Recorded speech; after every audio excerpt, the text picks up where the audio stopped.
Gledate Gorenjska poročila na GIF TV. V Radovljici v soboto in nedeljo je potekal že 11. festival čokolade in vsako leto Zavod za turizem in kulturo v Radovljici doda kanček v mozaiku. Letos pa je to baročna dvorana, ker so teden dni nazaj ustvarjali umetniki. Z nami pa seveda direktorica Kaja Beton iz Zavoda za turizem in kulturo Radovljica. Kaja, lepo pozdravljena. Kako je potekalo vse skupaj? Ja, lepo pozdravljeni najprej iz našega festivala, pošiljamo pozdrave. Letos smo te aktivnosti začeli res že nekoliko prej, ko smo povabili k sodelovanju 12 slikarjev in rokodelcev iz naše občine. Ker imamo te ponudbe, bom rekla, umetnikov kar precej, to niti ni bilo tako zahtevno in smo zelo veseli, da so se vsi odzvali.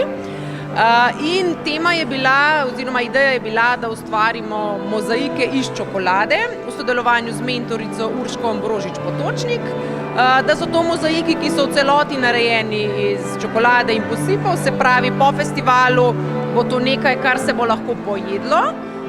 In dodali smo eno tako dobrodelno noto, tako da bomo te mozaike v sodelovanju z avtorji podarili institucijam, otrokom in odraslim, starostnikom, ki na festival najverjetneje niso mogli priti. Tako da me veseli, da je bil odziv tako pozitiven z vseh strani in da imamo zdaj res ene take, bom rekla, unikatne, ene posebne umetniška dela, ki si jih lahko ogledamo na festivalu. No, pripravili ste kar številni program, številni ansambli, kar smo o tem že poročali pred samim dogodkom, pa vendar odločili ste se tudi, da ste ekološko naravnani. Ja, mi res že kar nekaj let stremimo k temu, da bi proizvajali čim manj odpadkov, zato smo tudi že pred leti uvedli kozarce za večkratno uporabo. Poleg tega pa seveda zelo spodbujamo ločevanje odpadkov in mislim, da je to ena pomembna stvar, namreč na dogodkih vemo, da se veliko smeti proizvede in če vsaj deloma to zmanjšamo, je že kar uspeh.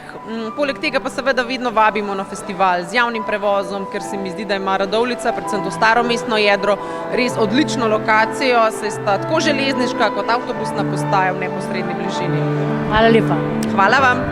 Letos je vaša pralina dobila posebno nagrado. Kakšno? Tako je, naša pralina Tepka, to je tale pralina.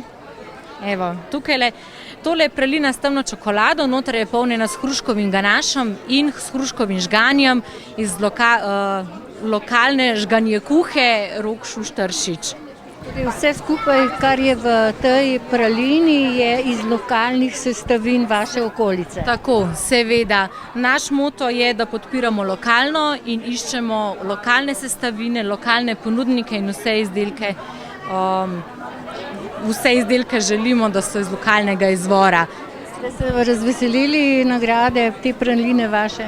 Seveda, to je 3. mesto, ki smo ga dosegli, to je izjemen uspeh za nas, seveda mi nismo čokoladnica, ampak da je naša ideja seveda v sodelovanju z čokoladnico Rajska ptica dosegla 3. mesto, je velik ponos. Hvala in čestitke. Hvala. Nahajamo se na festivalu v Radovljici, festival čokolade, z nami pa Nejc Rekar iz gostilne Rekar v Kranju. S čim se predstavljate tokrat v Radovljici? Ja, letos se predstavljamo z našo domačimi pitami, ki jih delamo tudi poleg gostinstva v naši domači pekarni. So različnih okusov, tako da... Kakšni so okusi? Ja, okusi so od mlečne čokolade s čokoladnimi krispiji do temne čokolade s figo reforškov. Potem je nova pita, ki je prišla letos na plan, je pistacija, bela čokolada s malinami, potem imamo tudi belo čokolado, kot Rafaelo pito in seveda presno vegansko, kokos borovnica z vegansko čokolado. In kako gre obiskovalcem tole v slast? Zelo, moram reči, da smo kar pozitivno presenečeni, tako da so navdušeni nad našimi pitami, tako da zadovoljni. Hvala in čestitke. Hvala tudi vam.